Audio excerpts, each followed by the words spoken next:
Je vois souvent des choses passer à propos de l'anxiété du genre faire de l'anxiété, ça changera absolument rien à ce qui va se produire dans le futur. Faire de l'anxiété, c'est comme vivre à la fois ce qu'on s'imagine comme étant difficile à vivre, mais on le vit deux fois parce qu'on fait de l'anxiété, fait qu'on est déjà dans un état de souffrance, etc., etc. Il y a toutes sortes de façons de le nommer. Puis ce que je trouve vraiment hilarant à propos de ça, c'est comme si l'anxiété, c'était un choix conscient. Je trouve ça très, très, très, très drôle parce qu'en fait, pour toute personne ayant vécu de l'anxiété dont je fais partie, l'anxiété, c'est pas un choix conscient, c'est vraiment un symptôme. Qu'est-ce que je veux dire par symptôme? C'est que je veux dire que l'anxiété est la manifestation d'un mal-être intérieur. Puis ça peut être un mal-être de diverses formes. Par exemple, ça peut être un mal-être sensoriel.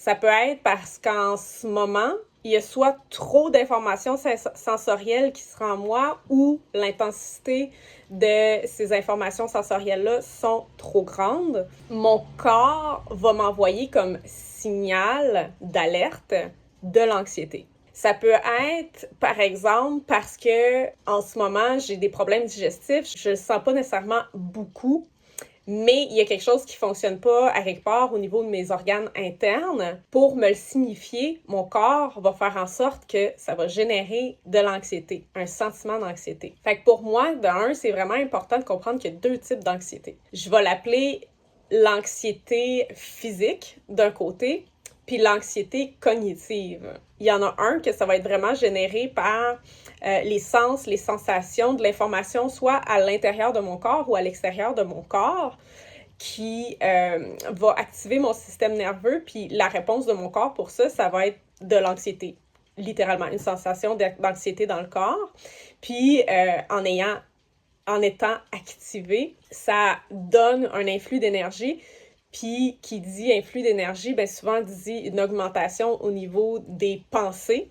Puis, comme le corps est activé et est en mode survie, les pensées ne seront pas joyeuses. Ça va être pour nous signifier qu'il y a quelque chose qui ne fonctionne pas. Donc, ça va être en fonction de ça. On va se sentir comme s'il y avait une menace, mais des fois, on n'est même pas capable d'identifier clairement c'est quoi les pensées ou est-ce qu'il y a même réellement des pensées qui sont associées à ça ou c'est comme une anxiété générale dans le corps. Ben pour moi, ça, c'est vraiment un signe que soit qu'il y a quelque chose dans notre environnement qui affecte notre corps ou quelque chose à l'intérieur de notre corps qui fonctionne pas ou qui fonctionne mal, disons, et qui affecte finalement notre état d'être global, tandis que l'anxiété cognitive, ben là, c'est vraiment, vraiment beaucoup plus mental, où vraiment on va penser à des choses spécifiques, puis qu'on va, à partir de là, finalement, nous-mêmes activer notre système nerveux par rapport à nos pensées qui sont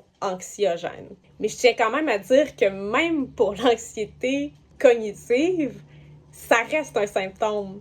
Puis les deux arrivent souvent ensemble. Comme dans mon cas, moi, souvent, mon anxiété est physique. Je sais pas ce qui se passe, je sens de l'anxiété dans mon corps, puis je suis bon.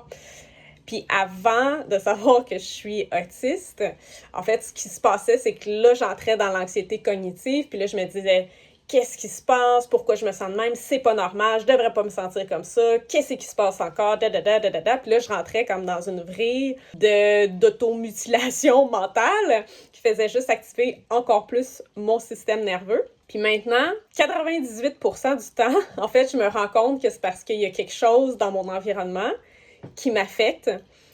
Par exemple, là, en ce moment, il y a des travaux en face de chez moi, puis il y a de la grosse machinerie. Puis là, à un moment donné, dans la journée, je viens qu'à me sentir vraiment anxieux. Puis je réalise que, en fait, c'est sensoriel. C'est que là, mon système est plus capable d'entendre ces informations sensorielles-là. Il faut que j'aille dans mon lit, je me mets mon casque anti-bruit, puis je prends 15 minutes, puis je sens mon corps, l'anxiété, elle se dissout instantanément dans les minutes qui suivent. Ça donne une pause à mon corps. Donc maintenant, j'ajoute plus d'anxiété cognitive en plus de l'anxiété physique que je ressens. Puis ça l'aide immensément. Des fois, j'expérimente l'anxiété cognitive.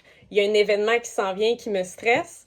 Je vais penser à cet événement-là, juste le fait d'y penser me stresse. Ou je vais penser à comment cet événement-là pourrait mal tourner, ou comment il pourrait bien tourner, quelles possibilités pourraient se produire, qu'est-ce qu'il faut que je prévoie, à quoi il faut que je pense, comment me préparer à tout ça, puis finalement, ça génère du stress.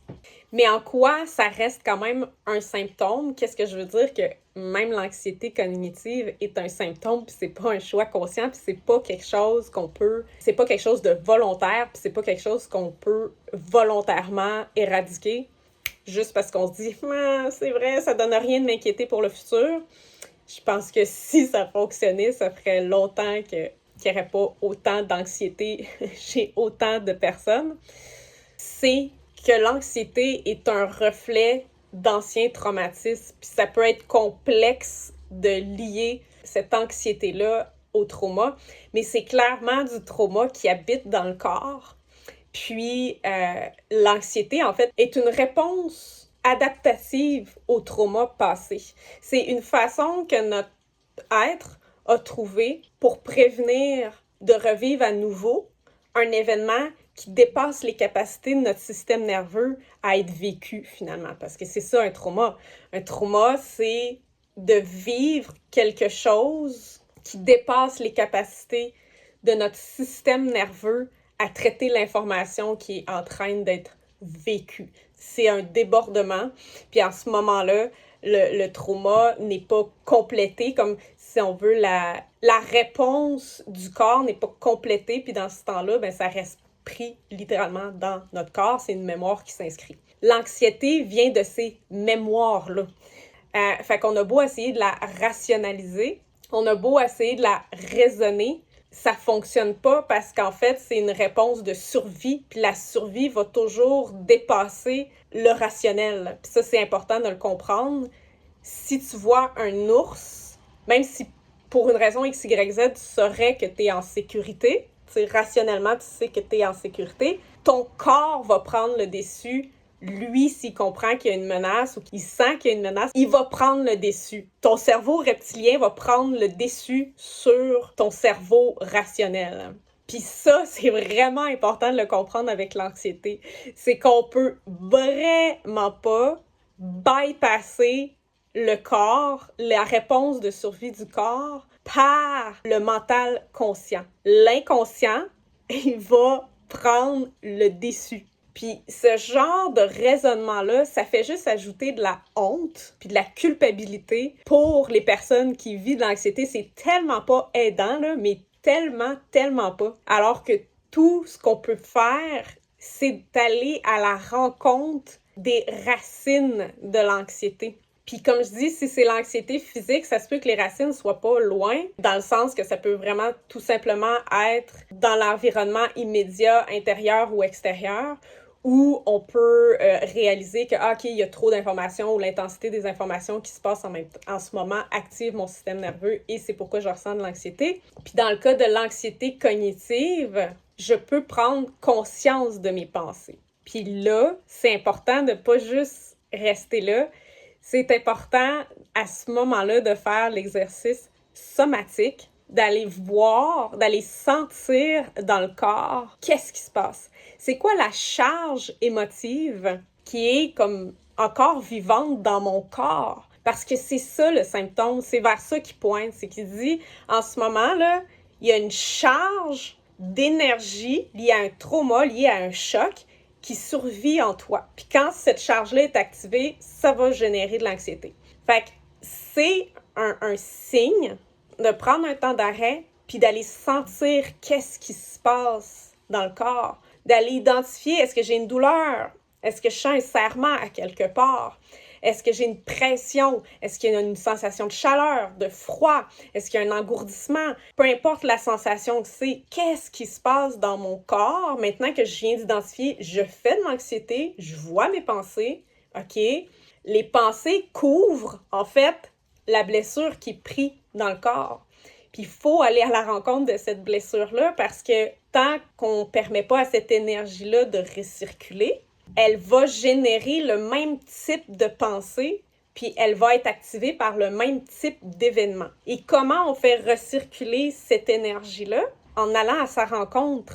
Ça a l'air vraiment simple, mais c'est aussi simple que ça, puis ça se peut que ça prenne des milliers de rencontres avec une partie, une charge, avant qu'elle se dissout, puis ça se peut même qu'il y ait certaines charges qui ne se dissolveront jamais.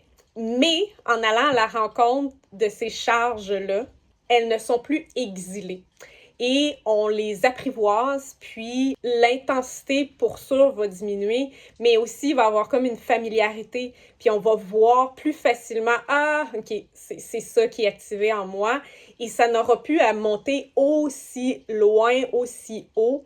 On va être en mesure de se voir aller et de savoir d'où ça vient, puis de continuer à aller amener vraiment de la compassion puis de l'amour à cette partie-là, plutôt que de la maintenir toujours dans l'ombre. Et évidemment, il y a des moments dans notre vie où c'est pas le moment d'aller à la rencontre de ces parties-là.